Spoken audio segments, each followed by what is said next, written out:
The National Weather Service in Birmingham has issued a severe thunderstorm warning for southeastern Otauga County, Elmore County, central Tallapoosa County, northern Montgomery County, until 10:30 p.m. Central Daylight Time. At 9:16 p.m. Central Daylight Time, severe thunderstorms were located along a line extending from near Cruiseville to Titus to near Parnell, moving southeast at 60 miles per hour wind gusts. Source, radar indicated. It's not.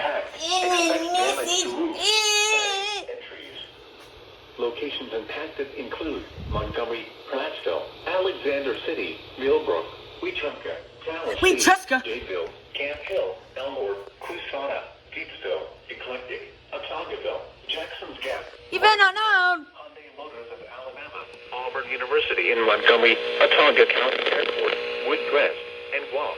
Shit. For your protection, move to an interior room. I just moved a speaker. Oops. Repeating, a severe thunderstorm warning has been issued until 10:30 p.m. Central Daylight Time for the following county: Tallapoosa, Alabama,